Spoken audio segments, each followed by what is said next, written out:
precinct of the church within the church, and thus reorganizes the pavement of the church according to a more topological notion. And this one here, which just puts the program needed on an underground basement, because as you will understand, the church is seated on a plateau and has this kind of curved line which defines new architecture.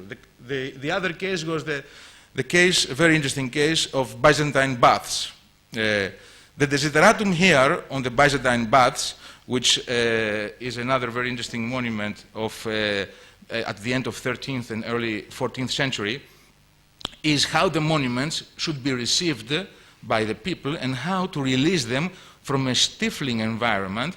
And you can see here what do I mean by that, because this fragment, this building, it is actually kind of strangled between two apartment blocks that were built, I think, without many difficulties in the post-war period. Now, one of the projects tried to face the problem, but it created a new one, vis-à-vis, in order to hide the apartment building that was struggling the Byzantine baths. They proposed this metallic structure or framework, which of course a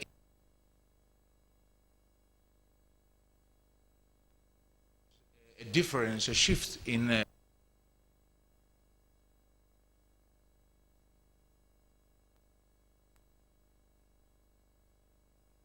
touching them, and then going down, living for the other parts of the city. But it creates a massive structure, an imponent structure, which oversees the monument. And the other project, actually in this case we had two winners which were asked to collaborate because the jury found that there was no convincing project for this specific site. And this is the other solution, whereas you can see there is the idea to hide on a different degree the surrounding by creating a wall. This is a concrete wall, but it is a bush-hammered concrete wall, therefore it is a concrete wall of a certain quality, and this wall becomes also a new pavement, and therefore it is unified with the existing square on the back of the monument, creating a kind of precinct, if you like. It was found problematic. Why? Always on the concept, because the Byzantine baths are not monasteries. Therefore, on the Byzantine baths, we never had precincts. They are much more open public building, let's say, with more easy access, without passing through enclosed walls, which is a typical, if you like, tradition for other kinds of buildings. This is the cistern, again in the upper city. In this, it is an incredible monument. It is a cistern for massing of water, which was united to the whole hydrological system of Byzantine Thessaloniki. And you can see these are the vaults of the cistern, and they built some, more than 10 years ago, a new street distracting the vaults. Now, I mean, this is conservation or whatever. And you can see also the kind of space, the leftover of this is exactly the concept of the unknown city that I was referring to. The winning project here of an architect who studied also in Barcelona after getting his degree in Thessaloniki is the idea to propose an urban square, perhaps a little too over-designed. What you're looking at are the projects of the entry at the competition, and all these projects have been drastically minimized in terms of intervention without losing their initial concept when the final drawings were made and produced. So this is the idea, to organize a public square from which one could get access to this cistern. This is another incredible situation. It's the Lapithon Street monument. It is basically a site where they found mosaics belonging to a triclinium. Triclinium, as you may well know, it is the kind of entrance reception hall in more public buildings or manor houses of the time, of the early Christian times. And it has been displaced into the Museum of Byzantine Culture, but they want to have the trace as a remembrance over there. But you can see in what kind of context this space exists. And that is the winning project that proposed a little pavilion with wooden structure in order to protect and give shadow. As you know, sun is sometimes extremely heated. Iassonidou Street, another of these incredible sites, leftover within building apartment blocks. And actually, on the top of this site, a new school has been approved, which means that this site will become a completely buried underground site. And of course, the architects there had an incredibly difficult task, what to do, how to deal with this. This was a controversial, and you will see why, issue, because this is the project that was finally chosen, which is it's not the best one. It proposes a kind of suspended pathway through the sites from one part to the other, so that the people who would pass and who would understand that eventually there is something here. And also it will give some sort of access to the children of the school. This was not the best project, but it was chosen because it didn't put into ambiguity or reconsideration the existing and approved plan of the school. The best project was this one, which proposes a completely new landscape as the basement, as the ground, if you like, integrating a series of activities, displacing the program of the school, bringing the amphitheater down, creating a little room for pottery, because we are dealing with mosaics and things like that. A much richer, definitely, project in terms of its approach and sensibility, but because it transgressed the approved school by the archaeological committee, it was not voted. And this is the 3 Septembriou Street. We are in an incredible site. This is a kind of highway linking a military barrack site to the international fair site of Thessaloniki. And underneath of it, of this road, we have also mosaics founded belonging to early Christian tombs. Actually, also a cemetery was thought to be on that side of the city. This is the winning project, which in the project, of course, proposed to cut the street and to open up a light schism, and in order to bring light in this kind of buried and dark space. And of course, as you can see on your left hand, it gives us the idea of an open landscape, whereas by a series of wooden decks, people would eventually visit these places and then go away. But the idea, and then you will have some shutters that would close for protection.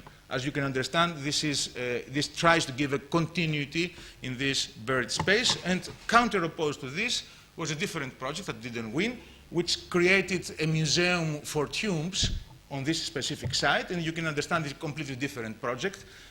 I'm not going to say which is the most interesting than the other. I'm giving you the results of the jury and the richness of the debate. And now, just to finish, to conclude, I will present you 2 of these projects in a little more by extension, in order to make you understand exactly the kind of work that was done. This is the Byzantos Street site. You can see the kind of neighborhood. The characteristic of Byzantos Street is that there is, it's still existing a crypt of a Meso-Byzantine church, supposedly. So the archaeological excavation has been stopped from some years, and the idea is that, or the given was that it should continue sometime. So this kind of parameters should be taken into consideration. You can see the crypt here, and you can see the kind of context that we're talking about. Now, the winning team, it's 2 architects, Katerina Diakomidou and Nikos Charitos from Athens. They proposed a system, basically. So they started from the concept of the archaeological excavation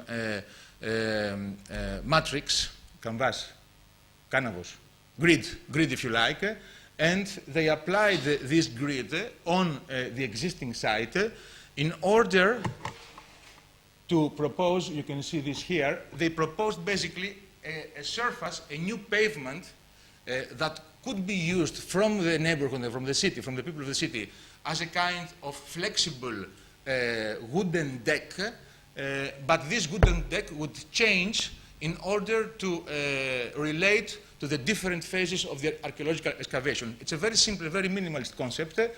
At the same time, they would offer an entry to the buried crypt underneath. You can see the model and the way that they work this out.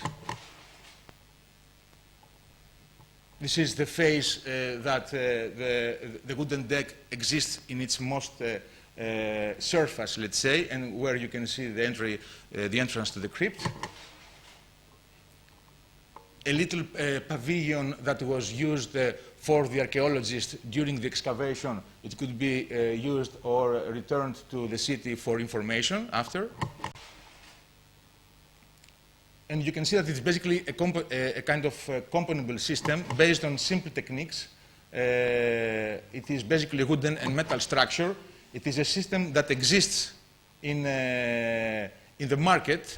It has to be designed a little differently, and therefore you can understand that it is also a very economic system in order to be implemented.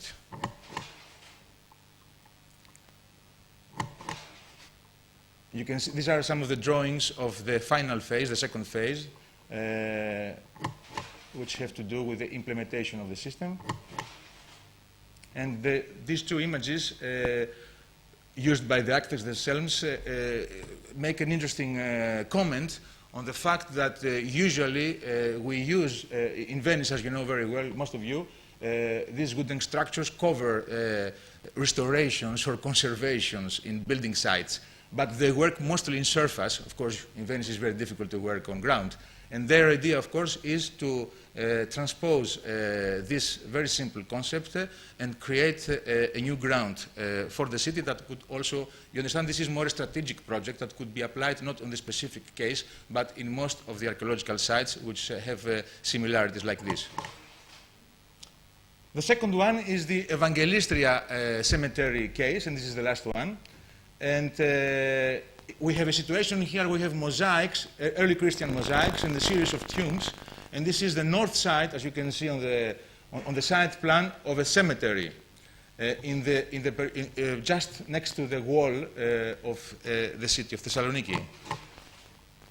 It gives you some images of the site. The winning team here was a team of ex-AA graduates who have been teaching here also for quite some time, Athanasios Panomaridis and Yannis Zachariadis.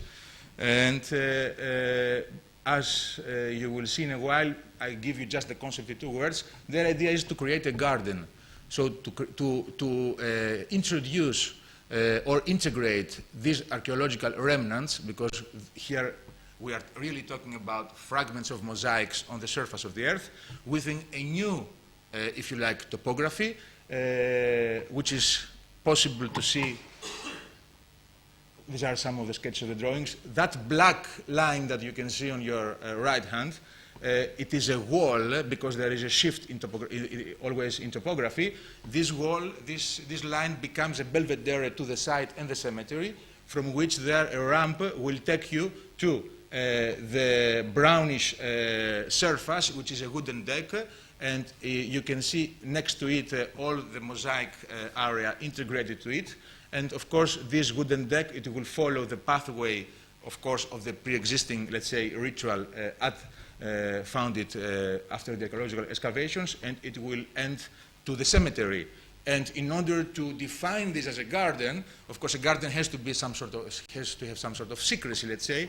Therefore, on the axis of the road, on the side of the road, that it is a road with high traffic because it brings most of the traffic from the city down to the upper Thessaloniki, they create this new, let's say, hill. You can see some of these characteristic drawings. It is a working section, basically, and it has to do a lot with movement. You can see this integrated plan.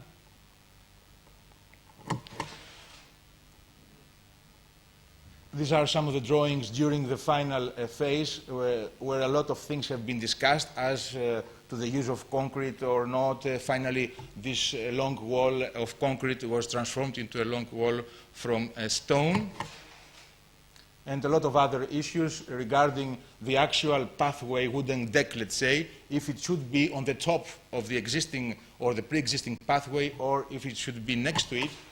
And I think that the final decision, some of the constructional details, the final decision was to put it next,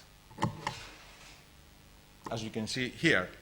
So in the solutions, we can identify some rationales in connection with the design question that arose and which correspond to different approaches and to different interpretation of the archaeological site. And this is my concluding remark, because I think this is the richness of the debate that we should have for these cases. First, approaches which propose a kind of osmosis with the archaeological site and the monument, primarily through the idea of the precinct.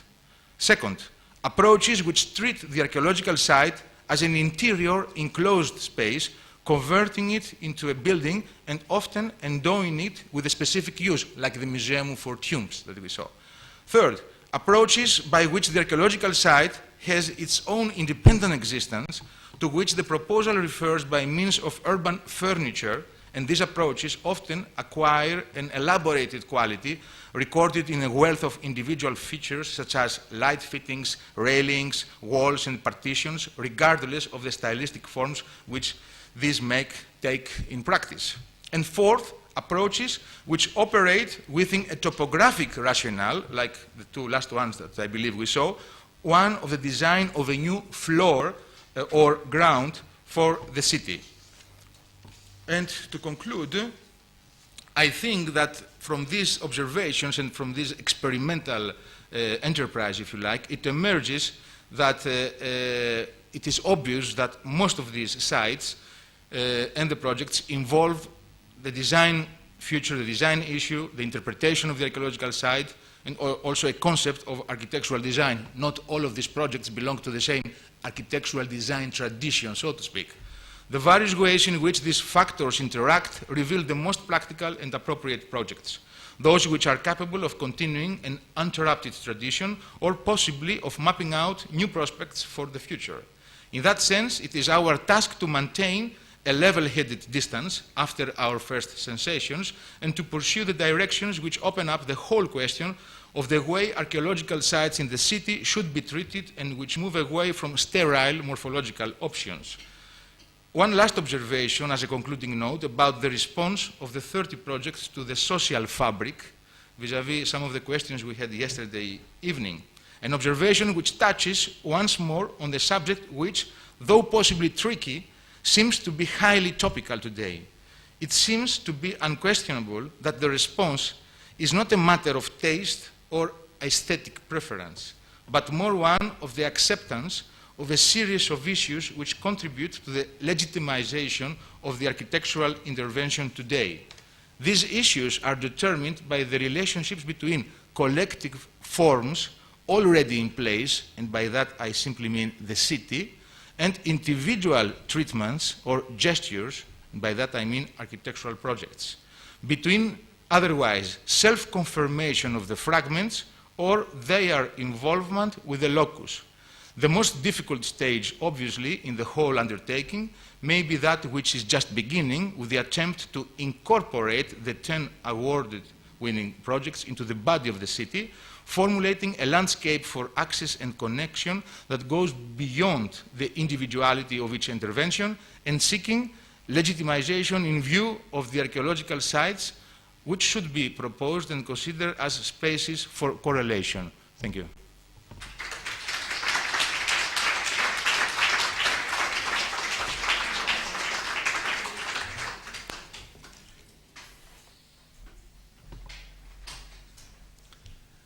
So with this concluding statements, we thank Mr.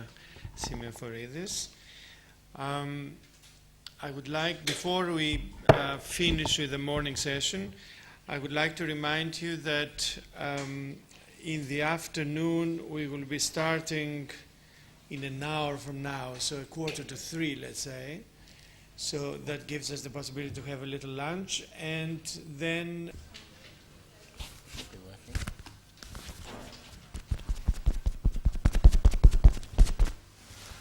Okay, I'd like to welcome you back for this afternoon session. And I'd like to kind of propose, if it's acceptable to you, that this is not like one of those end plenary discussions at most conferences, which I think are awful.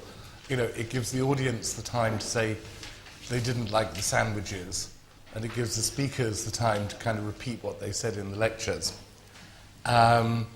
And talking to Eleftherios at lunch, the hope is that a publication be made of the conference. Now, it seems to me that if that's going to happen, it would be a very good idea if we use this afternoon collectively, in a sense, to do some work, rather than sort of make a few concluding remarks before people rush off for a train. And what I think it would be to do some work is to reconsider almost like the extraordinary array of materials which have been put on the table in the last 2 days, and to try to subject them to some sort of systematic kind of questioning. Especially if we can produce like an edited version of this discussion, I think it might be kind of quite useful for people who haven't been to the conference. What I have in mind really is to try to generalize from problems from the papers that have been given, often which have concentrated obviously and very successfully on very particular problems, problems of particular sites, problems of particular buildings, problems indeed of particular cultures and particular kind of historical constraints, and to try to push the discussion so that we begin to see what forms of agreement there are in the room, given that especially, at least from the point of view of the AA, it's a kind of unique opportunity to have people here, not only from an English and indeed Irish context, but German, Greek, Italian, to see what forms of agreement there are and to see what forms of difference there are. I mean, one imagines that in a sense the future of conservation and restoration will increasingly take on a European dimension, and obviously preliminary to that, I mean insofar as it hasn't already, requires, as it were, that certain agreements and certain differences, albeit kind of differences of emphasis, are kind of brought out. So what I'd like to try and do is to sort of select a number of topics. I mean, we're going to leave ourselves, if we need, a couple of hours, so that people can make systematic kind of contributions and interventions.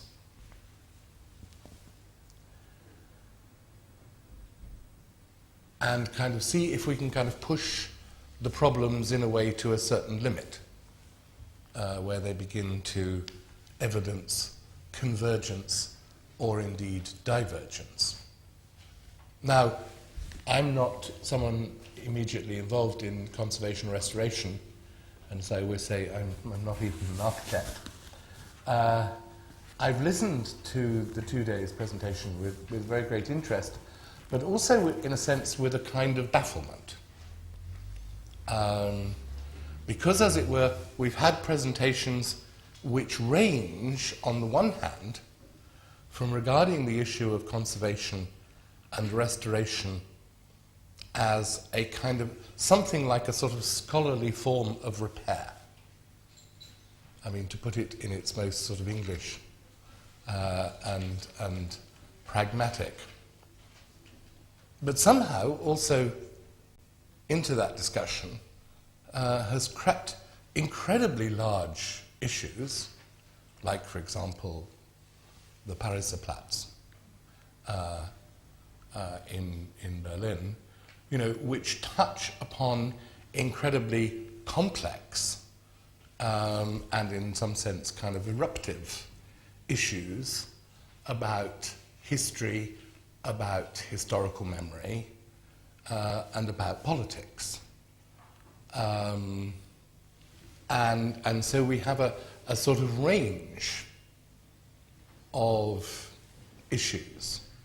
Now, everyone seemed quite comfortable with the fact that those issues were now suddenly kind of all legitimately under the umbrella of conservation and restoration. But as it were, I've seen very little kind of written which in some sense argues out or justifies the practice of restoration and conservation in respect to some of those large issues. So, you know, perhaps there may be ways this afternoon of trying to open up those questions. I mean, I thought myself, though I don't want to kind of restrict anyone else's view, that there might be a series of questions which we might look at collectively. The first one really was, why has conservation and restoration become such a pressing issue? Now, some people might want to argue that it's pressing in the sense that there's only so much stuff that needs immediate kind of restoration and conservation, and that the pressure, as it were, comes from the side of the object. But it's clear that there is a massive swell of public support for the issue of restoration and conservation. And that, I think, needs to be, I mean, it might be welcomed, but it needs to be understood in a cultural sense. Perhaps it needs to be understood particularly in respect to a certain collapse of modernist expectations and of a certain kind of modernist sensibility, especially in respect to kind of planning the city. It seemed to me that the second issue was really the question of the relationship between conservation and restoration as a form of kind of scholarly repair. What exactly is it that characterizes that practice? We didn't actually look over the 2 days at the sort of history of how that arose. I imagine there would be various ways in which one could imagine that history. But if we started with something like the rise of archaeology in the Renaissance, it might tell us something about what, as it were, the objective of the practice is. It seems to me one thing we have to suspend during this discussion is the obviousness of the need to restore or conserve. It's not a kind of cultural given, it's a cultural wish, which does and sometimes doesn't organize certain practices. So somehow I think we have to think about the history of the wish to conserve and restore, where we are in that history, and kind of what it means in a cultural sense. I think the third issue, which I think was raised in many of the papers, was what is the relation to the past of conservation and restoration? Now, there could immediately be answers which I think are kind of unthought and sort of cliched, that it is to preserve the past, because that cliche, contains a number of very problematic kind of statements. First of all, it raises the issue why you would wish to preserve the past, and what exactly is it, what is the past that you're wishing to preserve. Again, one could evidence the stuff from Berlin as to whether or not it's possible that certain forms of recreation of the past may actually be used as a way of erasing the past. So, what role do certain forms of recreation of historical objects, what role do they play historiographically? And I think perhaps the last issue is, and I find it difficult to pose it, is what is the relation of conservation, restoration, and the increasing sort of access that it has to decision-taking in planning, and indeed to choosing certain forms of architecture to go with it. I mean, I think it was very much brought up in the last presentation.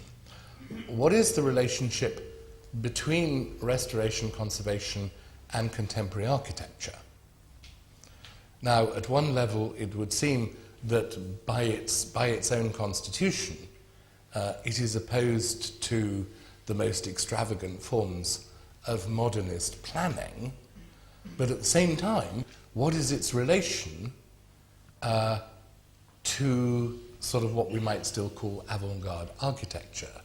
There is a sense here in which, however good a program of conservation is, one always kind of awaits with horror as to what the form of contemporary architecture, which is supposed to be the visitor's centre or whatever, why in that sense does it so frequently seem that strategies of conservation and restoration, insofar as they require a contemporary architectural relation or a contemporary architectural supplement, seem to veer towards, shall we say, the conservative in architecture. So, I mean, I would kind of propose those as a series of questions, not that they're remotely exhaustive, but I think they would help to bring out some of the agreements and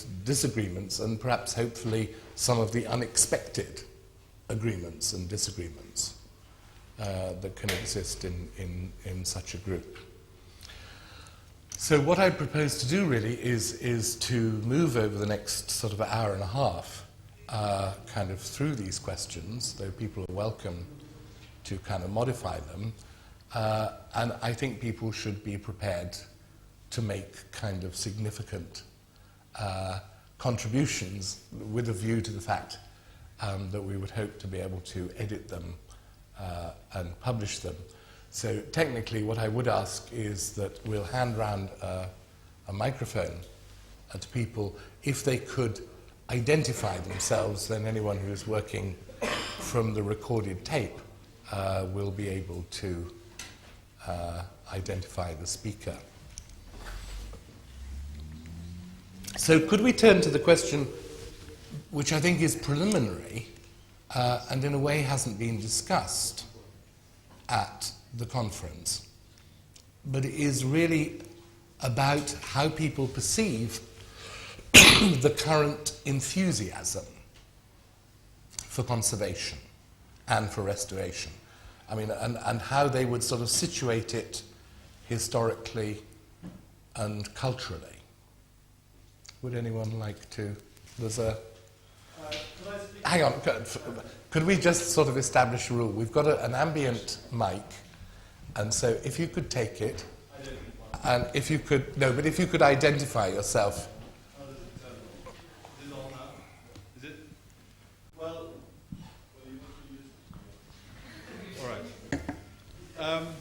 has conservation and restoration become an issue, such an issue today? I feel that it's because of a reaction against huge destruction that we've seen in the 20th century, not just through the two world wars, but also through the changing economic circumstances, the elevating of a better standard of living for everybody. And William Morris actually predicted that as everybody has a better standard of living, so our aesthetic environment will decrease. And it's very interesting how that has happened, that you can spread quality for everybody, but if actually everything gets diluted. And of course what we look at in history is the best quality work that survived through time. But I think it's also the taste of destruction of the 20th century. It's also the modern movement has treated our built heritage as being somehow, I heard it described as being chauvinistic, and that it's not for everybody. The other thing is too, I think the diversions from where art was always based in the crafts. Art in the 20th century has become fine art. It's become rarefied, it's become something elite, sort of intellectual, and the ultimate is the Turner Prize, the Tate Gallery, the Brits, for instance. So art has come out of the common place realm. It's become elevated into something else. And the crafts have dwindled, whereas I feel before there was always a unification. Art was craft. I mean, what was the difference in the medieval period? Well, could I ask you a question? I mean, you say that, as it were, the move towards conservation comes initially kind of from destruction. But in a sense, you're in danger of kind of naturalizing that relation, of saying, you know, any culture which witnesses that level of destruction is bound to wish to conserve it. If you look at one of the most destructive forces in Western civilization, like early Christianity, you'll see, you know, that it had, you know, an absolute hatred of the ancient city. Yes. It did not regard, you know, the ancient city as something to be preserved. It regarded it with a sort of sectarian malevolence.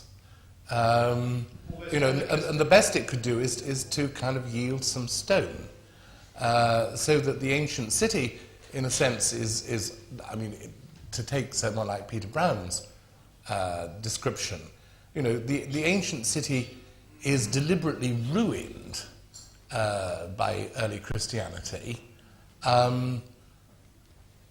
You know, except regarding it as a kind of almost as a quarry of stone, and that in a sense, you know, that there's no sense. I mean, the destruction is a wished for thing. So while I think no one's going to disagree with you about the level of destruction, be it from war, possibly even be it from modernism, it seems to me there's a missing piece in the argument. You know, what is it that people... Well, I think when you have destruction, you have less of what you have, and therefore you have rarity. You have the beginning of... I mean, the only reason why antiques in antique shops are valuable is because there are less of them than there were when they were made, and so they become valuable. Anything that becomes scarce becomes valuable. And so I think that suddenly in the mid-1970s we realised that actually our built, you know, our important, you know, labour-intensive, craft-intensive heritage was actually becoming, you know, it was a finite resource, and it was becoming rare.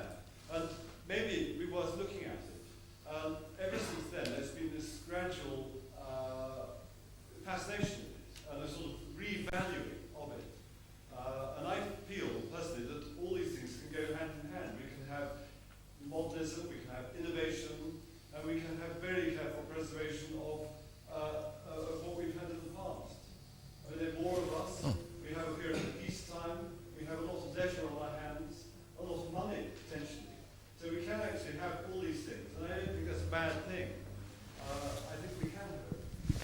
Okay, there was a hand there, and then could you take the could you take the mic? Could you say? I'm David Ashton-Hill. I think there's a very important point that's missing on this, and that is information. I started at this place as an architect. I started as a conservation architect, and my thesis was on Country Life magazine. Now, just taking that particular element of information, the amount that was actually written about important buildings at the turn of the century by people who are going and looking at them, and the amount that's actually written now, the amount that's written on places like Uphart when they're rebuilt, how do you value it, the information is far, far more interesting and well recorded with visual communication and television. People can identify that there's something interesting in living in their surroundings, and they go out and they look at buildings as they never have before. There is a lack of craft, as Rory said, people working in the field. If you're actually practicing as an architect now, you really have to know far more about how you put buildings together than you've ever needed to before, because you have to tell the people on how to do it. Sometimes it's a very, very difficult thing. You have to go through research techniques and tell people, and they look at you and they cannot understand what they're doing because they're not actually used to using those techniques anymore. I take issue in the destruction of buildings. I think buildings have always been taken down. If you go to the 19th century, it's very clear that those people like Ruskin, Morrison, Arts Crafts Guild, Arts Workers Guild, and everything, they were very clear that you can only really do an important addition to the building using the time in which you're building from. We've lost it. A lot of us spend a lot of our lives actually faking out repairs to buildings to do it in keeping with the original intention or our interpretation of what the original design intention would be. I find great difficulty with this, but I find that approaching it as a designer, the difference between the 19th century and the end of the 20th century now is that there's a lack of arrogance and there's a lack of confidence in oneself to actually go and abut a rather valuable piece of building with what you think is as good as the latter part of the 20th century can put in its place. And I think that the difference is there's a tuning to the approach to design whereby you have to take more on board of what that original design intention or the progression of a building through a period when you're working on it than you've ever had done before. And it's a fundamental change. There's been an awful lot of talk about people like Ruskin and everyone as basis for things. I think the philosophy has actually changed in conservation, how you approach buildings.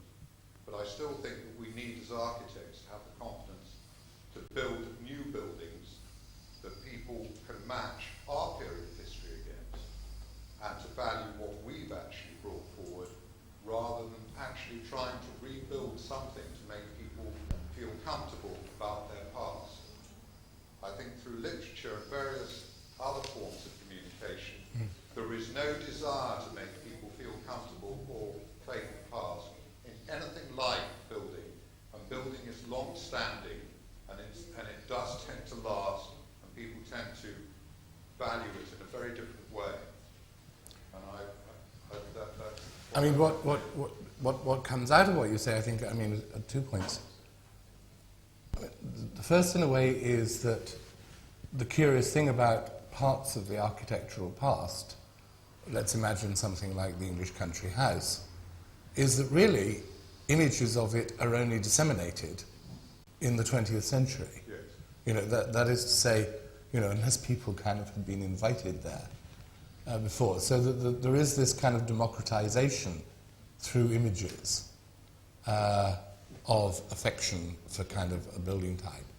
And the second thing is, which I think is very distinctive, is that after modernism, however confident people might be about what they want to build, there's no confidence of wanting to build in the place of I mean, that is, to erase something else, which itself is a new phenomenon. I mean, no one since the Renaissance has been any slouch about knocking something down to put their own stuff up. So that itself, that itself, requires a degree of analysis. But thank you very much. There was a contribution behind.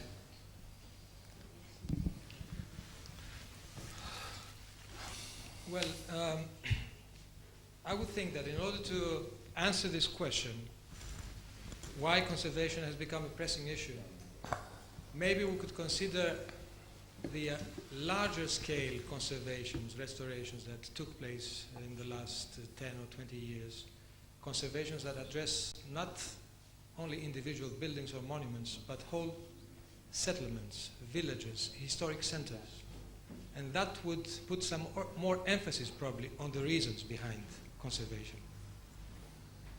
I would agree with the first speaker that maybe I will phrase it a bit differently, that during the post-war years, some of the fundamental rules and values that have prevailed over the long history of city planning throughout the centuries were forgotten or neglected or put on the side by the modern movement, by what conditions prevailed after the war, the need for reconstruction, rapid housing of millions of people.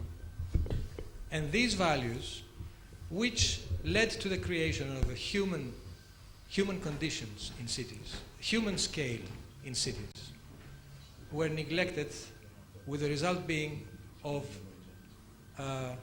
creating spaces that were unlivable, destroying historic centers, allowing for traffic and the private vehicle to act as an element of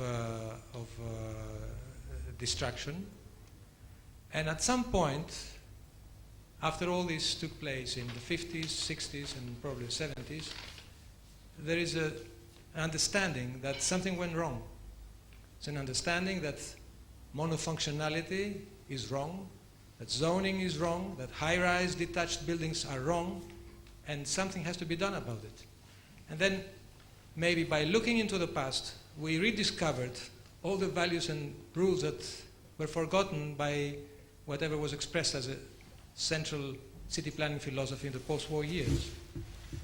And this, to my judgment, explains the emphasis and the investment that went on in many cities and countries all over the world to keep as precious these pieces of architecture and planning which reflect these values. And it was obvious to me from many presentations that the preservation and restoration that was proposed by, for example, in Thessaloniki or in Athens or in Berlin, were not preservations for the sake of the monuments themselves or the buildings themselves, but were preservations strongly connected with the space around them. They were preservations used as starting points to recreate public spaces around them.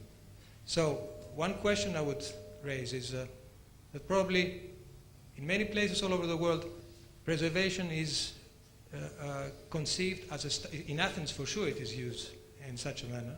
Preservation is conceived as a starting point to recreate a network of public spaces, a network of historic memory, which again would gradually bring back life in areas which are completely forgotten or non-existing. I mean, in a sense, you're saying simply that modernism kind of took the wrong turn, and we have to preserve what's left of the fabric that predates it in order to rediscover, so that, as it were, new urban architecture is able, as it were, to cut out the sort of layer of modernist intentions in order to recover those historical kind of dimensions. While at the same time, modern architecture, or the new,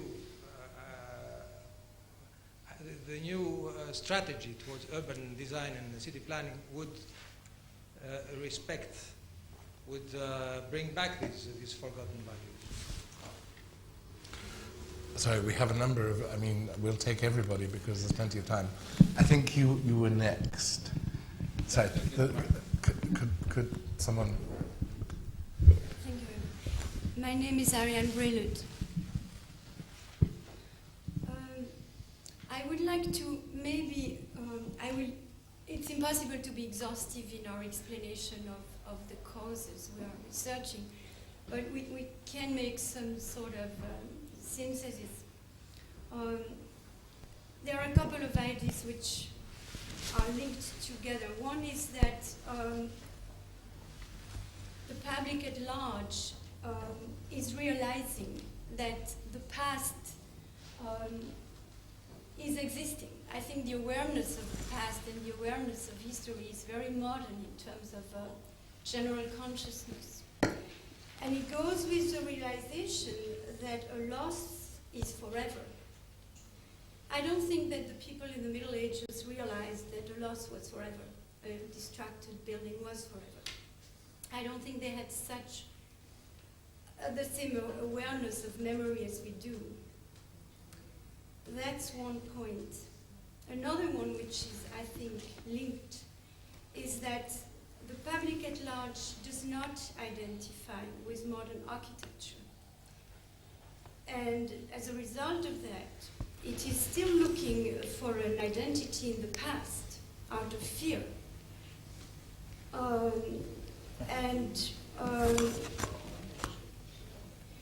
It is also very afraid of a global culture which would be perceived as anonymous, and it is still looking for a local, regional, national culture, which wrongly or rightly the public perceives as being in the past rather than in modern times.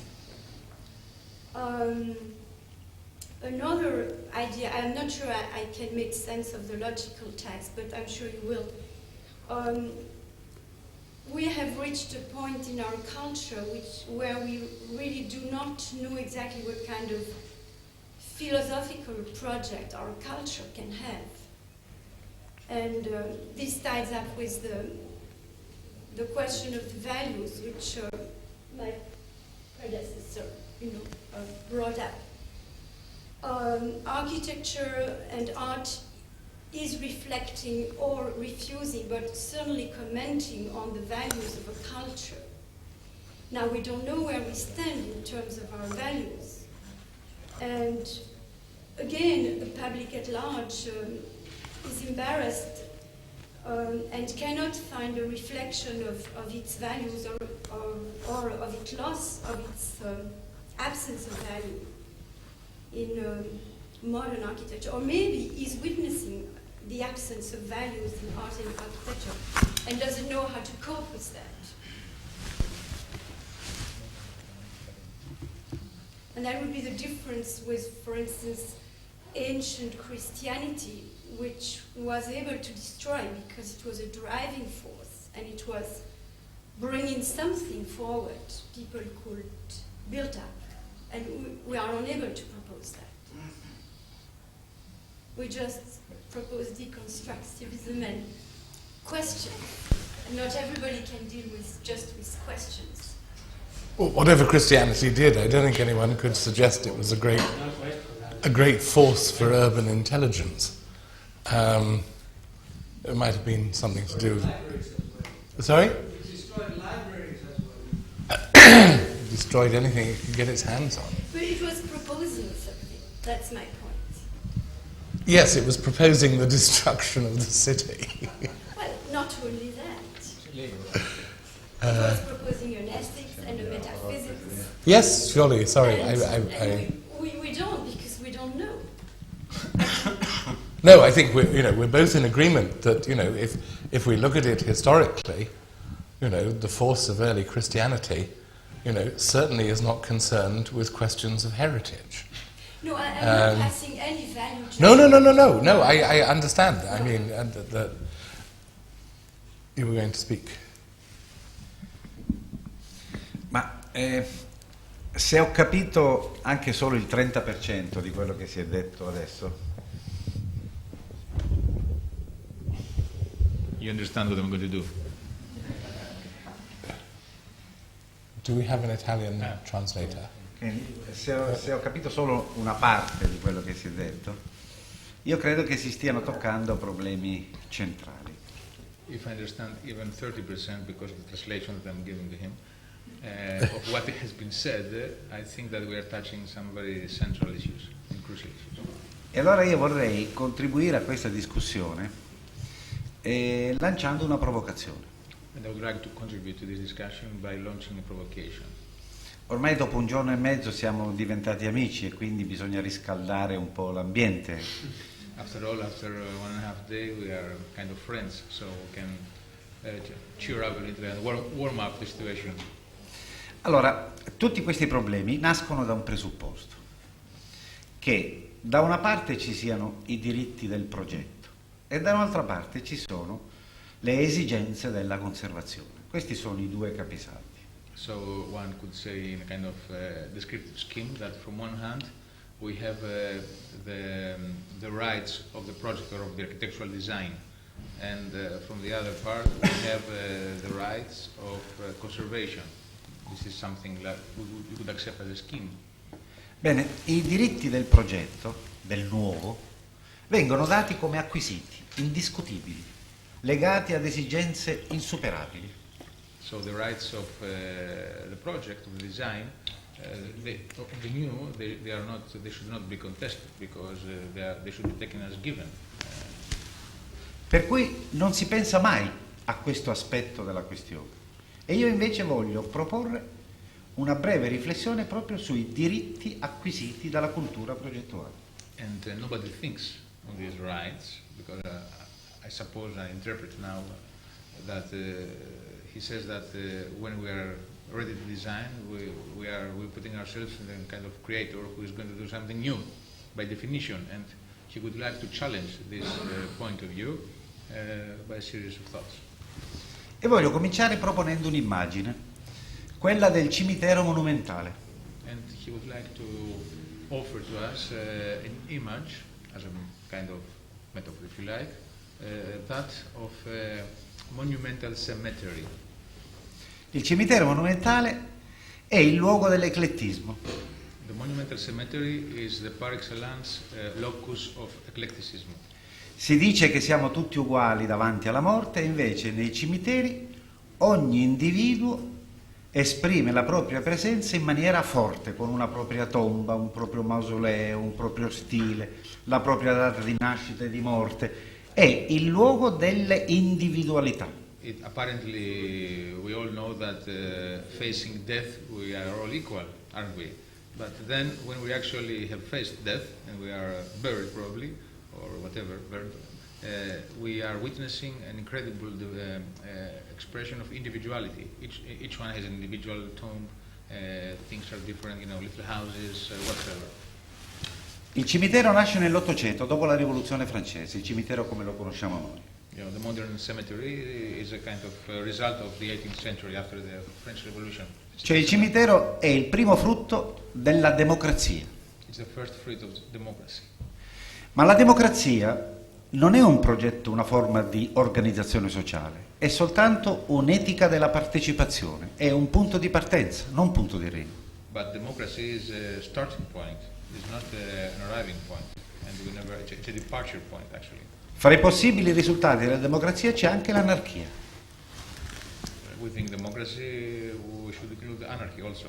Non è un caso che l'Ottocento sia stato il secolo delle teorie sociali ed economiche, perché a partire da una base democratica era possibile costruire un nuovo modello di società. And it is not accidental that the 18th century was also the century with a lot of economical thinking, because a lot of people thought that it was possible to reconstruct a new social model based on different economic theories also.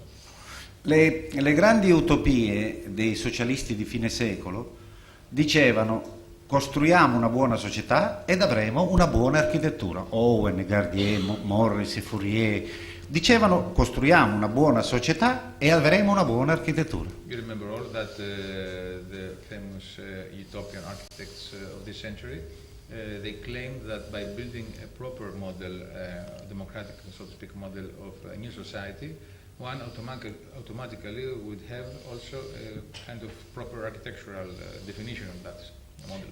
Ma la ricostruzione che in tutta Europa abbiamo fatto dopo la seconda guerra mondiale partiva da un altro slogan apparentemente simile: costruiamo una buona architettura e riusciremo a migliorare la società. But post-war reconstruction departed from a different motto, which was the following: let's build a new architecture so that we could have a better or a new society. Pensavamo di aver trovato un nuovo ideale, in realtà noi mettevamo con questo nuovo slogan al principio di ogni cosa la legge della produzione: costruiamo ed avremo una società. Il costruire, l'atto produttivo, diventava il punto di partenza di ogni nostra attività. But this motto did nothing more than put the emphasis on building a proper architecture so that we might have a better society. But that means that we put in first place, in first range, if you like, the notion of building, the notion of production. Alla fine degli anni 70 quel bellissimo saggio di Lyotard diceva che in realtà noi vivevamo in un mondo nel quale la cultura e il sapere erano diventati una merce. And there was this famous text at the end of the 70s by Jean-François Lyotard, the French philosopher, who claimed that Il sapere è diventata una merce. that knowledge really has become a commercial good, merchandise. Gli architetti in quegli anni, tutti gli architetti in tutto il mondo, scoprivano la autoreferenzialità del proprio lavoro, cioè non avevano più bisogno di dar conto a nessuno, ognuno dava conto a se stesso di ciò che faceva. This is the beginning, you might know well, at the end of the 70s, of the self-referentiality as far as the legitimization of the architectural project is concerned, vis-à-vis the fact that the architects, they would never have a kind of exterior reference points, but the reference point would be themselves, their individuality, or even, as I suppose you would go on saying now, history. Robert Venturi ci diceva che dobbiamo imparare da Las Vegas e noi non sapevamo, lui non si rendeva conto che una Las Vegas l'abbiamo in tutti i nostri paesi. In Italia tutta la costa adriatica è una Las Vegas. Robert Venturi, we are in a moment of the theories for the American city, the Las Vegas Strip by Venturi Scott Brown, and obviously it was not only Las Vegas, because a lot of our territories look like Las Vegas is like the Italian coasts. Il messaggio è questo: chiunque oggi può fare architettura, quindi esistono tante architetture quanto sono gli uomini sul pianeta, esistono tante estetiche quante sono gli uomini sul pianeta. Non è più possibile creare o pensare all'architettura riferendola ad un valore che va al di fuori di noi. Therefore there is no value, exterior kind of value that would be acting as a reference point for everybody. Therefore we can make as many architectures as we are, so each one of us can have its own proper architecture or aesthetic taste, if you like. Quindi, qui sta la provocazione, l'architettura è morta. Therefore architecture is dead, and this is the provocation. Io sono tragicamente cosciente di questa realtà, ma non sono pessimista. I am tragically I have a good conscience, but a tragic conscience of this situation, this reality, but I'm not a pessimist. Perché io credo che si stia creando una forma di pensiero nuovo che forse ci darà altre prospettive. Because I think that a new kind of thinking will be slowly shaping up and will eventually conduct us into new forms.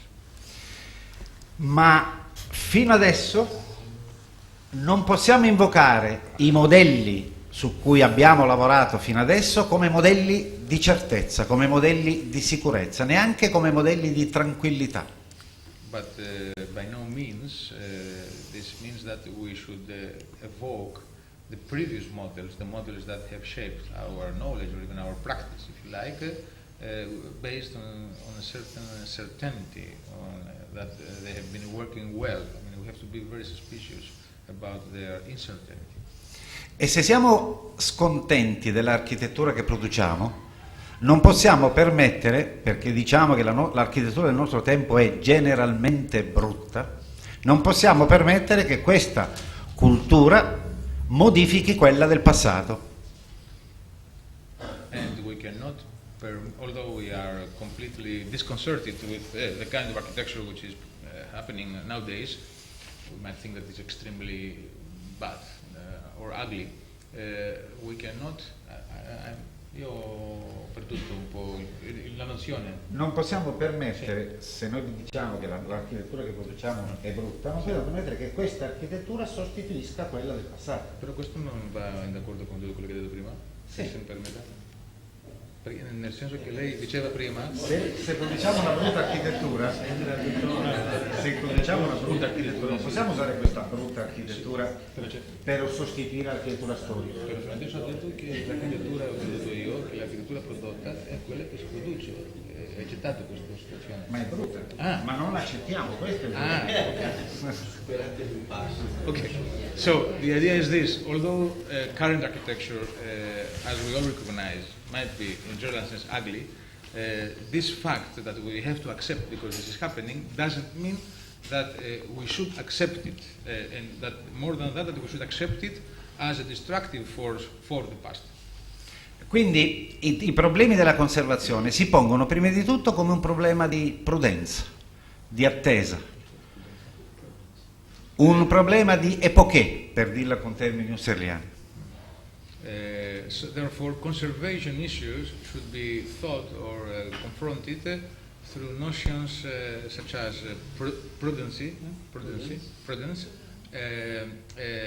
attesa, like wait, expectation, and more philosophically speaking, Husserl, no? Husserl. In Husserlian terms, with the notion of epoché, which means significa tra parentesi. Bracketed off. It's a very, I mean, I'm sure that Mark Carnegie will have in parentheses, but he will need 3 seminars to explain this. Sono stato necessariamente schematico, mi perdoneranno, ma insomma, questo è quello che volevo dire. It's a schematic, of course, but it explains his position.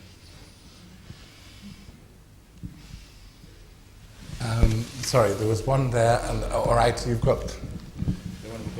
I've got a suggestion to make, basically about my name's Roger Westman and I'm an architect, about the question of the popularity of restoration is simply that in a time of uncertainty and rapid change, people are keen on things which have survived, and the things that are being restored are the things that have survived. And that's the reason, or one of the main reasons, for the popularity of them as places to see and to visit. I remember in the 1960s, in about 65, I went to Holland with some friends and we looked at buildings by Dijker, and in Amsterdam the Cineac was still as it was when it was built in the 30s, and the Grand Hotel Guiland was still a very beautiful building. And 20 years later, I mean, these buildings had survived the Second World War and the occupation and everything like that. And 20 years later, when I went with my son to have a look at the Cineac had changed completely. It was no longer a news cinema because television had taken the place of news cinemas. And the Grand Hotel Guiland, which was a bit like the old Curzon cinema with fitted carpets and things like that, had become an old people's home. And it was a change, which was a very sudden change, and I think it's a change which is happening everywhere. Jean Letherby. I think that there's a valuable point that has been raised by the previous speaker, in that he mentioned that he had travelled to see a building. And this has become one of the major factors in conservation, that people are now willing to travel to see buildings and are able to do so. The amount of finance that raises to enable conservation projects to go ahead, I think has been one of the major factors.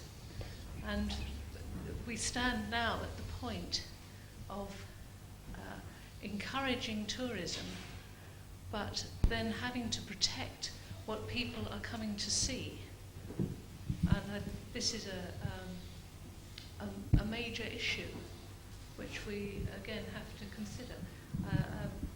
The protection of the small monuments in Saloniki is a case in point, that people now want to go and see them, and you have to protect them from people who are taking an interest in them.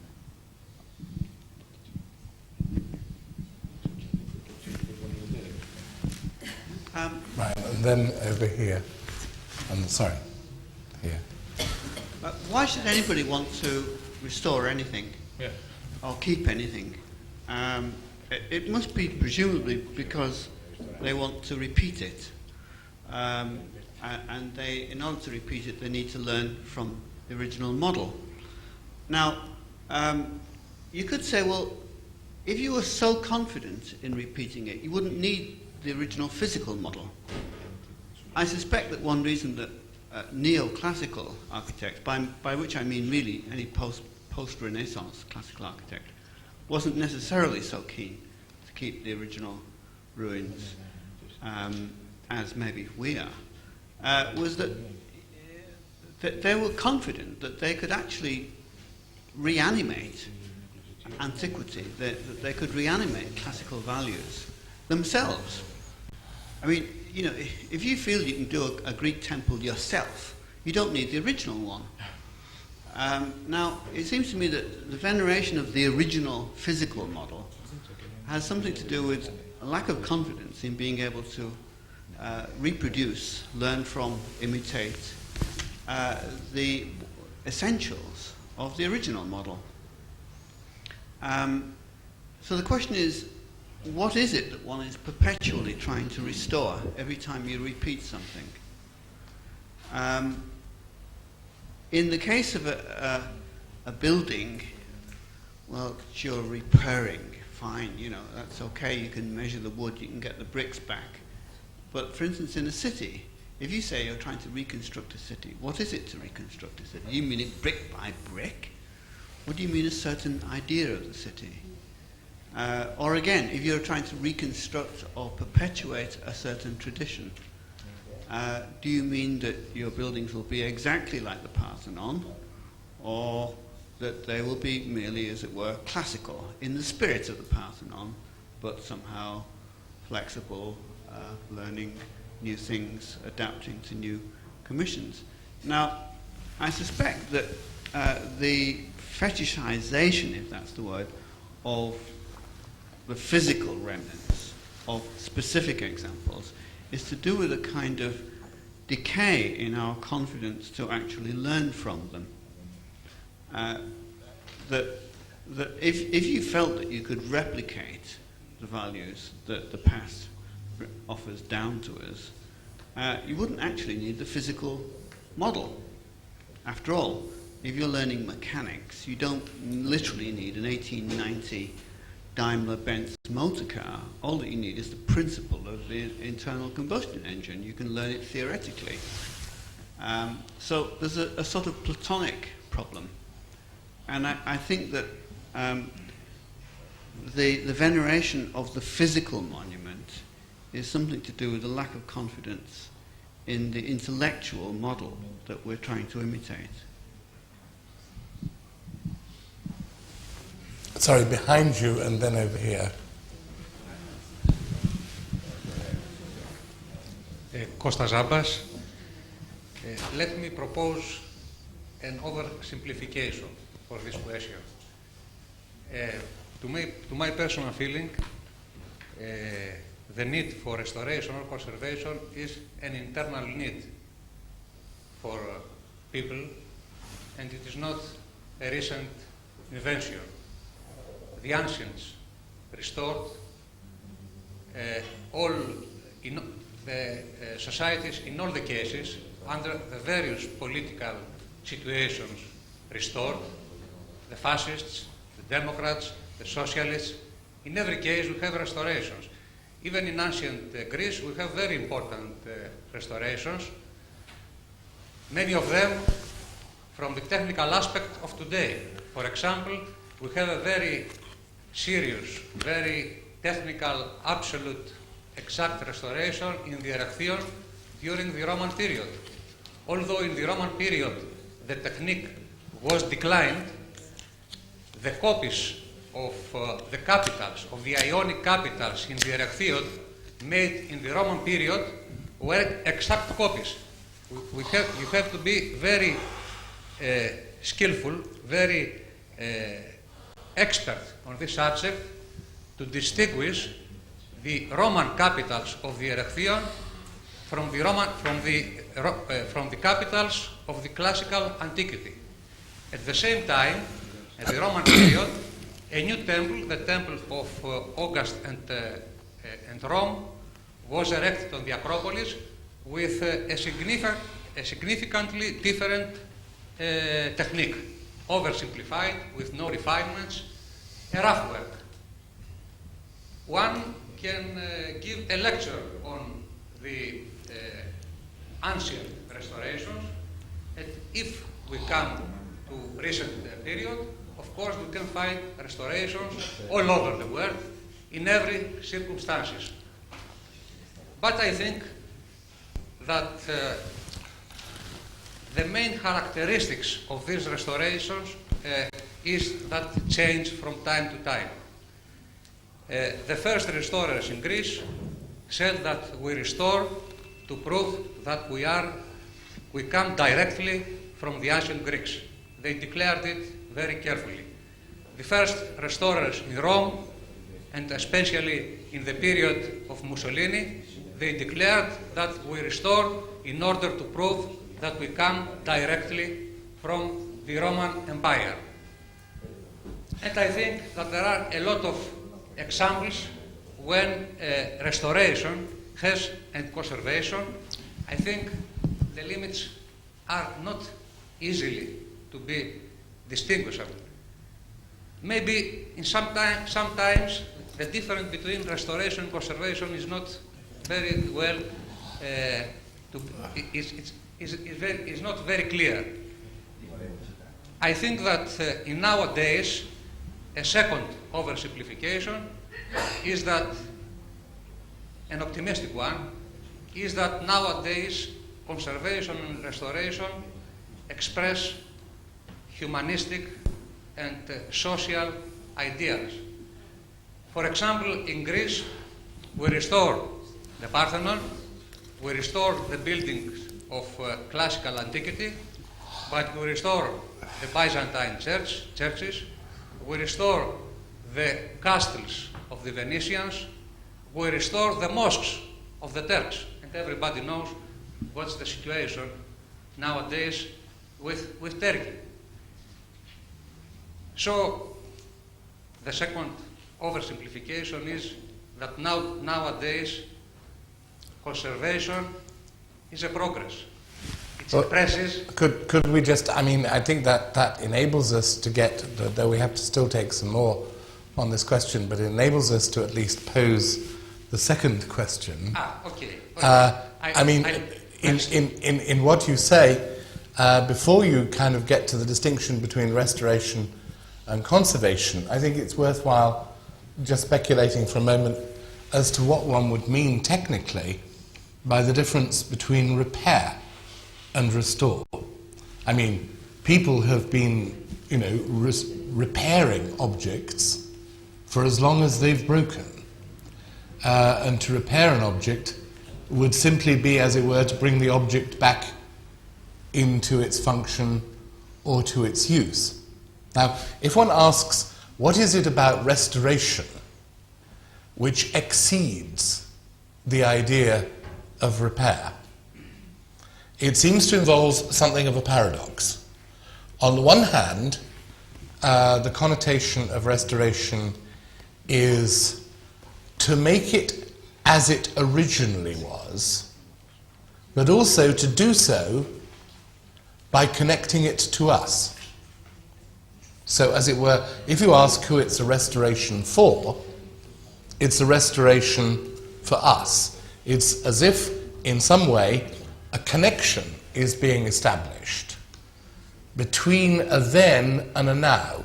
Now, the notion of repair, as such, doesn't involve any relation at all. It's just about functioning. So what is this strange excess which is contained within restoration, which both reverts to an originality, but at the same time connects that originality to us? I was interested to see very recently a shop which called itself Watch Restoration. And for years there have always been watch repairers. You know, your watch went wrong, you took it to a shop, it was repaired. So I actually went in and I asked what did they mean by restoration.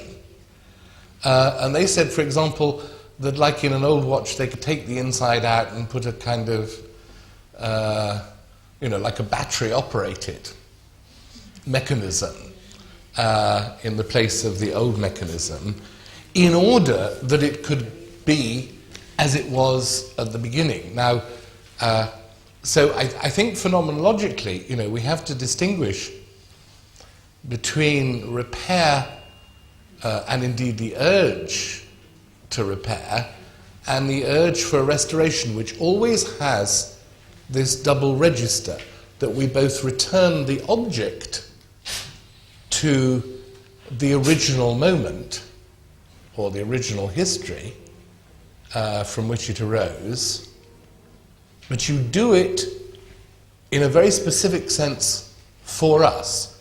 That is why, as it were, restoration itself has a history. That is to say, an 18th century restoration, in just the same way that fakes have a history. There is something about the recreation of an object which declared itself to be reproducing the original, but where the proof of its originality arose at the moment at which it was restored. It has a kind of double temporal register. Let me suggest, if it is possible, that the main difference between restoration and reparation is the age. Is the age of the material, the time. Maybe the main factor is the time, because the shop, you said, he would not advertise that he makes restoration to the Japanese clock. When he writes restoration of watches, he means some old watches, I suppose, not restoration of watches like that. Maybe the main factor, the main distinction, is the age of the material, the object, the building. And maybe technically, I mean from the point of view of skillfulness, the difference between reparation and restoration is not great. A technician who is very good in reparation, in repairs, maybe he could be a very good technician in restoration too. Maybe the main factor, the main difference is the age of the object. Let's discuss it. Maybe, but then it suggests, as various people around the room have, is that in some sense the popularity for conservation and restoration rests upon a peculiar kind of public melancholy, which both feels itself to have been damaged by the past, but because of that cannot separate itself from the past. I mean, I think that takes up some of the points that Brian has made. I mean, it's caught in a very English context. It's caught by some of the poetry of Philip Larkin on like church going, you know, where you walk into a church neither as an architectural historian nor as a Christian, but somehow, well, for a reason which as you leave your bicycle outside you can't really say, but somehow that to have lost that, to have lost the object, to have lost the church, or to have lost the monument, would be, in an even more melancholic fashion, to have lost the thing that you no longer can even believe in. As he says of the Arundel tombs in Chichester Cathedral, at the end, they prove our almost instinct, almost true. What will survive of us is love. I'll give the microphone. Yeah, Just we have several... sorry, there's a gentleman over here.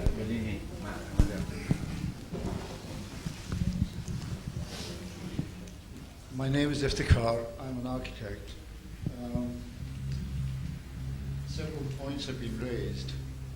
This lady here described the process of destruction and what it does to us. Something is destroyed, it's gone forever. That's the external manifestation of it. But when that thing is gone, something within us has gone as well. That, I think, in my opinion, that is the end of the problem.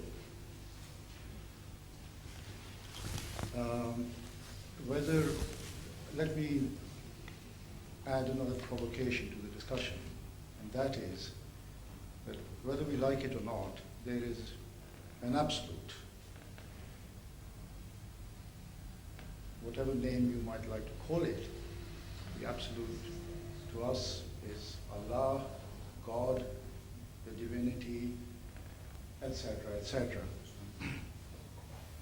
And the laws that we live by are the laws which have come to us either through the burning bush or through the mouth of Christ or through the mouth of Muhammad, etc., etc. And mankind has lived by those laws for a very, very long time. Now, whether we take architecture or mathematics or philosophy, economics, law, etc., they're all manifestations of that divine law. They're all the sub-branches. They are the specializations of the divine law. I think we are witnessing in our time some very strange phenomena. And some of those are that early on in the century, we witnessed what was called philosophically the death of God, which has had profound effects upon the thinking of mankind.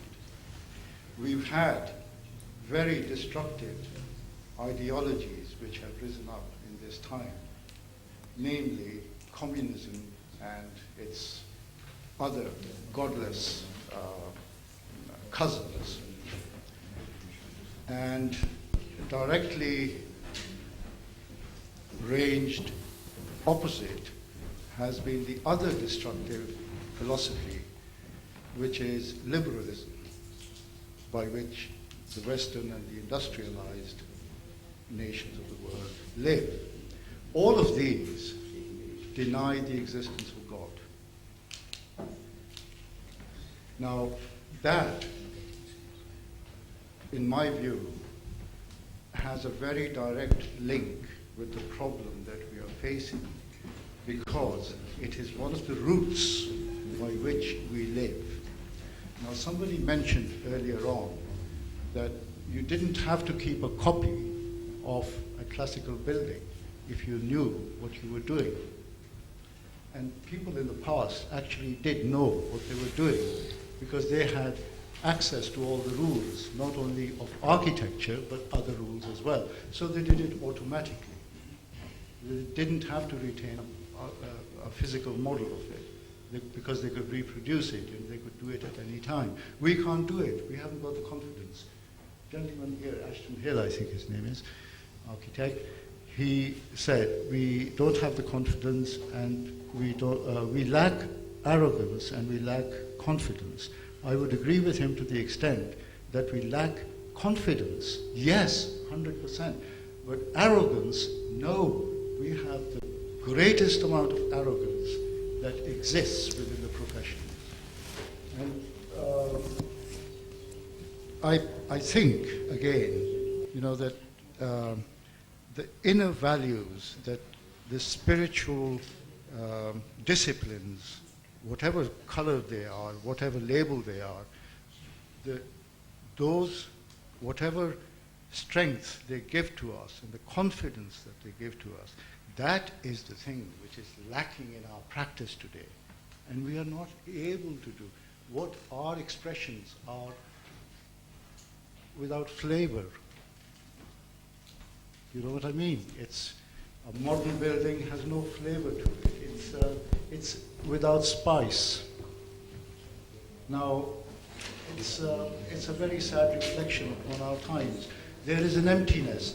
If you look at modern art is a collection of lines and distorted images and distorted figures and things like that, which are the machinations of, to me, deranged minds. You know, when you compare that art to the art of the Renaissance or similar periods further on down the line. Now, it seems to me that we've just gone off the track. Now we have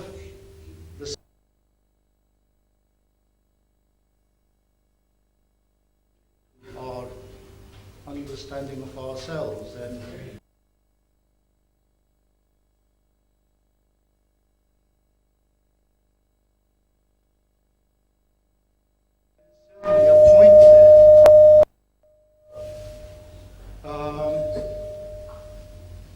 you know, I think we try to be avant-garde and all that, but we've lost our roots.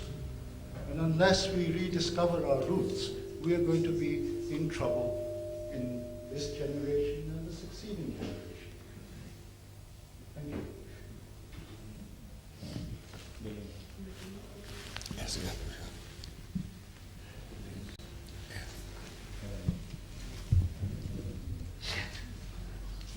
Allora, io sono contento che sia nata anche qualche discussione intorno al significato dei termini, perché credo che sia molto importante chiarire anche per poter capire fra di noi cosa stiamo dicendo.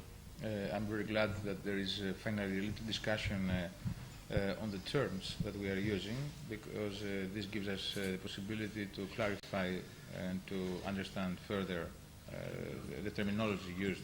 Ecco, allora io credo che per intenderci sulla parola restauro si debba andare a vedere l'origine di questo termine nella storia. When we talk about restoration, we should probably go and see the origin of this term within the development of history. Ecco, nei primi anni del secolo scorso tutti i restauratori continuavano a scrivere che il termine era moderno, che la scienza era nuova, e noi dobbiamo capire perché, visto che interventi sugli edifici ce ne sono sempre stati, appunto anche in epoca romana, in Grecia, no?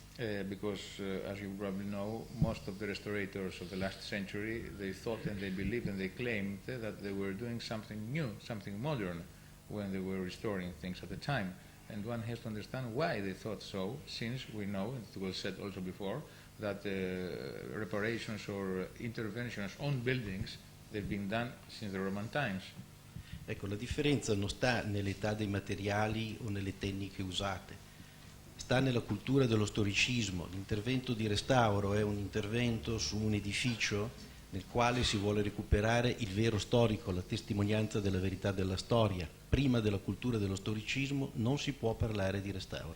So therefore, we have to understand that the big difference, the crucial difference, lies on the notion of historicism. So it's not so much a question about materials, techniques, and so on and so forth, but it is the notion of historicism. Before the philosophy of historicism, or the historicism as a period in contemporary society, there was never such a need to restore something vis-à-vis a building in a previous or original, so to speak, state. Il restauro però, mentre pretendeva di arrivare all'oggettività del vero storico, non poteva farlo ed è quindi sempre stato lo strumento di una ideologia, la ricerca del passato, la volontà di collegarsi con l'antico, l'affermazione di uno stile, l'affermazione di un'estetica, di un pensiero interpretativo del mondo. It is clear by that just by looking to or searching to restore what we could call the truth historical time or period of a building, you understand that this falls immediately into a pure ideology. La cultura moderna non ha più questi strumenti e quindi non può più utilizzare il restauro. Io qui mi schiero a favore dell'ideologia liberista distruttiva, cioè di un'ideologia che non crede più nella possibilità di una lettura unificante del mondo attraverso una qualsiasi scienza o i risultati di una qualsiasi disciplina. And as I said yesterday, or as I said, since our contemporary time or culture does not have the possibility to have such a notion, such a ideology like, for example, historicism, I cannot but confine myself within the limits of a liberal ideology, of a destructive ideology, since I believe that it is not possible to have just an absolute reference point of view or an absolute reference culture that could give meaning, if you like, to whatever we do or the way that we are discussing these issues. Ecco, ma questa non è una condizione di pessimismo, questo è il rifiuto delle regole, il rifiuto dei modelli, ma è anche il rifiuto della omologazione, è l'accettazione della diversità, della ricchezza e della varietà. So this is not pessimism, of course, but it is neglecting rules. It is neglecting finally can you say homology or homogenization vis-à-vis the fact that everything is kind of raised to the same sort of level like tabula rasa, and so this is basically the critical point of view. Accepting of difference. Yes. At the same time, that means that I do accept by that difference and plurality. Ecco, allora il restauro poteva essere ricostruzione o riproduzione proprio perché poteva omologare ad un modello. A noi questo non è più consentito. So restoration could be reproduction or reconstruction because it was possible to make a model or homologous or to homogenize. I mean, I don't think it's correct to say homogenize. It is the idea that one could restore a certain historical time and have its own integrity. Since we know that this is not possible anymore, we cannot talk anymore about restoration. Allora dobbiamo distinguere profondamente tra restauro e conservazione, non usare i due termini come sinonimi o come cose che vogliono dire la stessa cosa, ma conservare vuol dire accettare tutte le particolarità e partire dalla realtà dell'oggetto per conoscerlo in maniera profonda e amorevole. Il nostro sforzo deve essere quello di una cultura in senso moderno, che vuol dire conoscere e mettersi in relazione, senza distruggere. So we should banish the word restoration from our language. We should not even confuse this, because often, even ourselves in these 2 days, we have been often changing or interchanging conservation and restoration. We should just, I suppose I should just talk about conservation. And conservation, by that, it is conservazione, the acceptance of all peculiarities. Allora noi non dobbiamo rivolgerci al passato come a un mondo di certezze che sostituisca l'incertezza del presente. Noi dobbiamo accettare il carattere problematico del presente, nel quale il passato è un altro problema, è ancora un valore problematico. We have therefore to accept the presence of the past as a part of our present condition, as an open question, as an issue that has to be reinterpreted constantly, as a current issue, and not as something that we should repair or restore or whatever. And also the phrase that I was missing before, was the fact that conservation, in this sense, it is an attitude which puts us in a relationship with the past. And you understand then the following phrase, that we have to accept the past as an open question in our present. Chi sostiene la conservazione è spesso accusato di panstoricismo, tutto è storia e nulla si può trascurare. E dall'altro lato, siccome ammette la trasformazione e non accetta la riproduzione, è accusato di voler lasciare l'antico alla sua morte. There is a kind of paradox here, because those who claim conservation are often accused for a kind of pan-historicism vis-à-vis that the fact that everything has a kind of value that should be conserved. I mean, everything basically is history. From the other hand, exactly because of that, it is often accused that by conserving everything, that they are kind of opposed to the new, let's say. Ecco, in realtà la condizione in cui viviamo noi, che è una condizione di relatività e non di assoluto, rende inevitabile la trasformazione. Allora il vero problema è regolare la trasformazione massimizzando la presenza, ma senza disperarsi se qualcosa andrà perduto. But in our own culture, one has to accept that there is transformation, so we cannot just fix time, let's say, and that we have to accept or the challenge of how to manage, how to make more operative regularity, if you like, how to give, I mean, it's not really giving rules, but it's how to manage this transformation. Allora non possiamo mettere in contrapposizione. Yes. We lose something? Did you say that? Perdiamo qualcosa? No, Yes. first the condition of relativity. Yes. We have to accept that we live in a condition of relativity. Then we have to say that we have to regulate transformation. Yes. So that regulating transformation, we lose. We lose. Inevitably, we lose. Inevitabilmente perdiamo qualcosa, ha detto lei? No. No, se perdiamo qualche cosa è inevitabile. Pazienza. Yes, so yes, but this is the point. Yes, possiamo evitarlo, that, purtroppo, yes, no? and if we are going to lose something, we are going to lose it. It's inevitable. Allora non possiamo mettere in contrapposizione conservazione e procedere nel futuro e cambiamento. Sono due aspetti di una realtà nella quale noi dobbiamo avere un comportamento. Ora, il valore della conservazione esteso a tutti gli assiemi, quindi agli edifici, ai centri storici, agli oggetti, alle piccole particolarità di ogni edificio, porta il problema del restauro a non essere più un problema estetico-storico, ma è un problema etico, di comportamento, e quindi è un problema politico in realtà. The fact that conservation today, in the terms that has been discussed until now, applies to a series of different operations from, let's say, very small, tiny scale to larger ensembles and contexts, as we have been seeing and watching these days. That means simply that discussing the issue of restoration, it is not, it is basically a moral issue, because conservation today in this frame of scales, it is a matter of moral attitude, ethics and politics by that.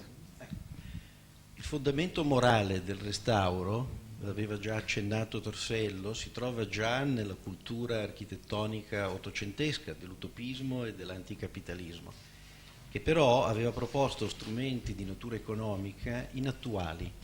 Ecco, la società contemporanea, che è una società di un'economia che sarà sempre meno fondata sul prodotto e quindi anche sul produrre architettura, può raggiungere gli obiettivi dell'economia anticapitalista di origine socialista con una politica economica che è quella indicata dal riformismo liberale, soprattutto inglese, già nel tardo Ottocento e soprattutto dopo la Seconda Guerra Mondiale.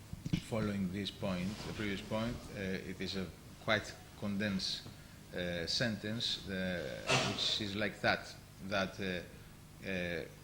if we are to follow a line or a direction which is based on a liberal economy as it was defined by certain English thinkers, socialist utopians, and also as it was probably defined in the post-war period, then we are following a line of direction could be also a strategy, for example, that would say that we will have more, as basically it's the argument that Professor Bellini was making yesterday, we have more time to dedicate for culture or for intellectual, let's say, activity, and therefore we will have less an economy depending on the cultural product vis-à-vis architecture as a merchandise of product. Okay? So we want to have an economy that produces, but an economy that produces. Which, exactly. Ecco, allora noi non dobbiamo conservare solo per una forma di prudenza, noi dobbiamo conservare perché abbiamo la possibilità di portare con noi una ricchezza di esperienza che nessuno può ricreare e che rappresenta proprio il motore per l'individuazione del nostro futuro. We should conserve because conserving means to bring together with us a very rich experience that no one could ever be able to reproduce, and this is the actual significance of the whole argument of conservation in the terms posed by Professor Bellini. I think so. Can I just raise an issue which has come up in the last two interventions? I mean, the first intervention concerned very much like the question of kind of destruction, and that destruction always entailed absolute loss. Now, I think I can't agree with that on the grounds that it seems to me that destruction is always ambivalent. That is to say, I mean, just at a very crude level, I remember walking on Hampstead Heath the morning after the so-called hurricane in London, I think in 1987, where a large number of elm trees had been brought down by the wind, and they were to be obviously lost and gone forever. Now, what I noticed was that there were two reactions. Elderly people had come out in quite large numbers and were openly weeping at the fact that these trees were down, because the fact that they were down signified absolute loss. And one could not help but relate it, in a sense, to their age, that the experience of their life had always been shadowed by the existence of these elms, and now they were gone. On the other hand, there were groups of children who regarded the kind of new shapes created by the fallen trees as absolute exciting novelty of bliss, that the destroyed tree was itself precisely a kind of novel space. Now one could relate that indeed to the difference between kind of youth and age, but certainly it would seem to me that one always has to make, what the relative judgment that what is destruction as loss for one person is destruction as possibility for another person, and that seems to me one of the kind of harsh laws of civilization, that there is no universal, one person's irredeemable loss is another person's astounding opportunity. So I think there's always that ambivalence to destruction. When it comes to the question of loss, I think one has to say two things. You wanted to say, that it's lost and gone forever. Whether that means something to us is really whether we are kind of frightened by, to experience loss as loss, we already have to fear loss. I think there's also another problem about loss which relates very much to conservation, which is that if we think about loss,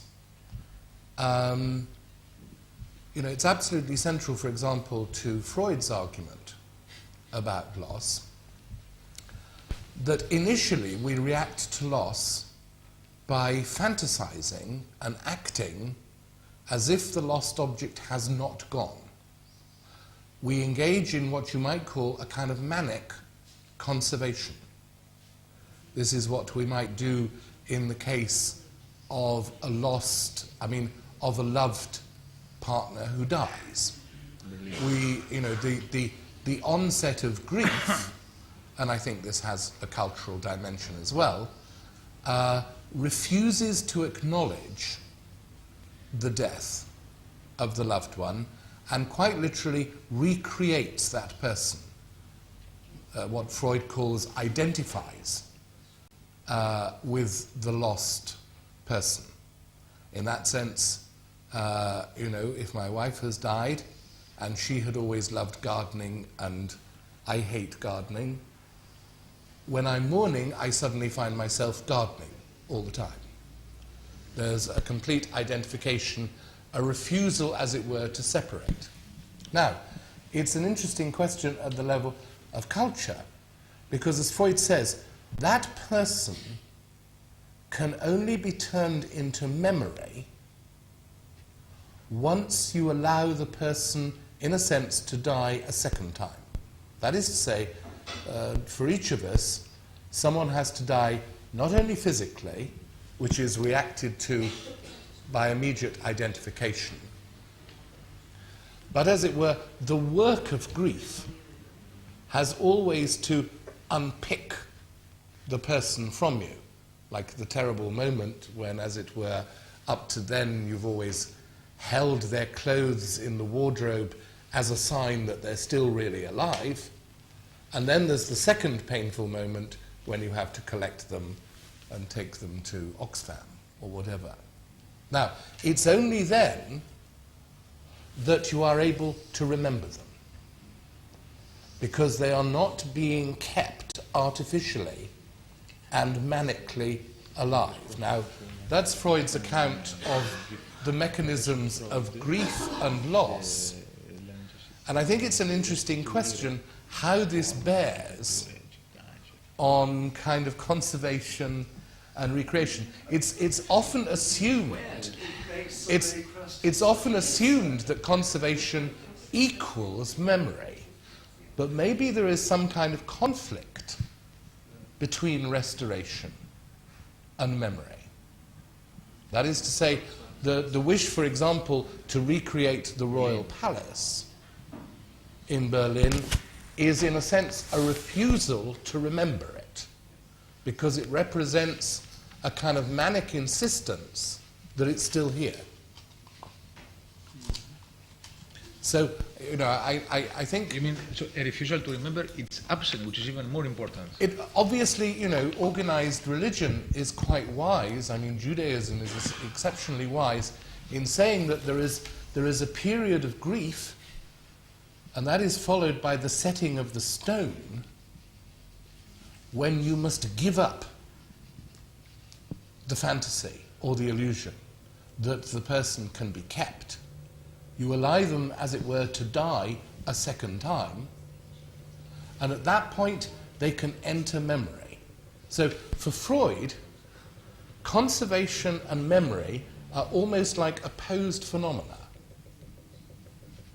And I wonder, I mean, it at least, might be an interesting question to consider the degree to which that's true, at least not so much in projects of restoration or conservation, but certainly in projects of what you might call recreation. So, yes, interesting. I'm just going through my mind. I'm wondering quite where we've got in agreement process over use of March. I wonder too quite where we've got in agreement process over the Bank of England. And I have a feeling that I don't think your analogy is actually a very precise one. And I think there are certain battles from the past in building conservation where the dust hasn't actually settled.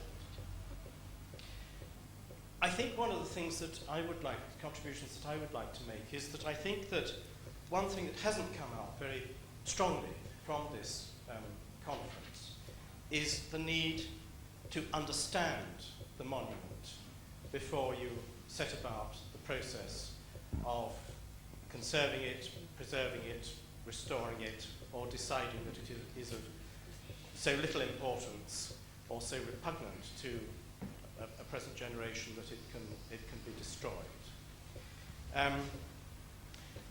I think this process of understanding the patient is something that we often, particularly modern architects in this country, haven't been very good at in the past. I think some of them are still not at all good at it. And so much modern design, particularly where it's in the context of a historic building, as I think somebody mentioned already, some of it seems quite subjective. It seems almost a sort of ego trip on the point of an architect. It seems to be the imposition, and I think this really comes back to Khan's point.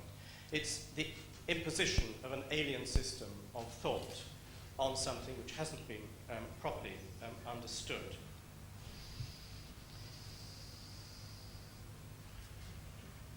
I've just been to Australia, and I'm bound to say that in the context of what I've seen in Australia, quite a lot of the discussion that we've had over the last 2 days seems to me to be quite old-fashioned, very Eurocentric. And one of the most interesting things which has come out of Australia, and as long ago as 15 years ago, of course, is the Borough Charter. And the Borough Charter, I think, is a document which we're going to we're already hearing much more about in this country. Its great strength is that it deals not merely with the concept of a place, which is the term they use. We might say monument, we might say landscape, we might say townscape. The Borough Charter term is place. And this is seen not merely in terms of the structure of the building, but also in terms of the cultural significance of that object to not merely European culture in the case of Australia, but also, of course, Aboriginal culture. And coming out of the Borough Charter is this business of conservation plans. And the idea of the conservation plan is that you actually look at the building, look at the place, understand it, look at its significance, is it a building built according to some system of proportion, what was the significance of the building to the people that built it, and so on. And it's on the basis of that conservation plan that you then decide the treatment or the development plan or whatever. And I think very strongly that as a hardened old pro on the conservation scene in this country, that this development of conservation plans is something that we've got to take extremely seriously. And I think that it's very much the way forward out of the morass of the sort of philosophical discussion that one can end up all too easily with in this subject, just constantly chasing one's tail. Thank you very much. Well, the morass, as you call it, might actually kind of illuminate certain practical problems about practice of conservation. If one compares, for example, the restorer for a moment to the faker, to the person who's concerned to make fakes, after all, they face some of the same problems. They require to make a kind of historical research into kind of the historical appearance of the object. Now, what seems to me the interesting case is that the restorer and indeed the faker believe, as it were, if they do their work well, that they have sort of re-inhabited the historical world through scholarship of the object. But what makes the history of restoration very interesting, like the history of fakes, is that one has to imagine that these people were pursuing a kind of scholarly accuracy, and yet to us, from our vantage point, they look to have made the most eccentric decisions. Or when one says eccentric, what one really means is that they were bound much more to their time and culture than they'd imagined. I mean, if you imagine, for example, the Van Meegeren fakes of Vermeer, no one thinks, and indeed to some extent no one thought at the time, that they looked like Vermeer. But what they corresponded to was exactly what all art historians were saying at the time, that there had been a period in Vermeer's life when he'd been to Italy, and therefore there must be some Caravaggesque paintings And then when he painted the art historian's fantasy, they all rushed to legitimate them as kind of accurate historical things. So, I mean, I admire, as it were, the practicality, but it seems to me that you can never get yourself out of the loop of the fact that what you think is the scholarly proximity to the object can never be more than the way in which that object is represented historically now. Yeah, I'm sorry, I think you've confused old-fashioned restoration, with your analogy with faking, with modern conservation as it's practiced in this country. I mean, English heritage certainly, for instance, does not have a rebuilding replica approach. It's a much more enlightened approach. It's very much to do with holding fast to the things that are good. And once you've done that, then there is every opportunity for creative, modern design on the basis of that.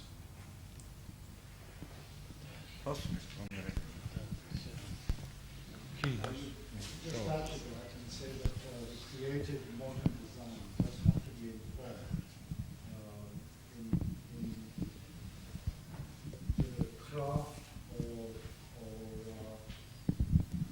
the craft or the particular discipline that you're practicing. And I think there was one example which was given to us yesterday, and that was from Rory King himself, where the west doorway of York Minster was discussed. And I think the approach that English heritage have, where the object can stand up for so long, and once it's gone, it's gone. I mean, probably it's questionable whether those objects were gone to the extent that they could be taken away. But having taken away, the art that Rory King applied to it was well informed. And I think, you know, the replacements are good fun and dynamic, which most of the modern things that we see around us haven't got in them. The dynamism, because they are not informed by a deeper knowledge of that particular subject. This gentleman has. Sorry, Fred. No, sorry. There was someone. Sorry, there was someone there whom Brian was pointing to. After 2 days, just as a supplement to your reply, how do you hold fast to what is good? How do you decide what is good? After these 2 days, I'm still slightly awash as to gain a purchase on the criteria for these decisions. Is it an aesthetic basis? I think it's a basis of study. I think, to go back to the very beginning of the discussion, as Rory Young was saying, we are beginning to discover so much more about the past. When you look at the sort of scholarship that was in this country between the wars, where buildings were attacked really very largely on a subjective basis, particularly in the 18th century buildings. Howard Colby, who was great biographical dictionary of English architects, was first published in 1953. Jokes when he talked to him about the reason why he started writing that great work, for which, of course, he's recently received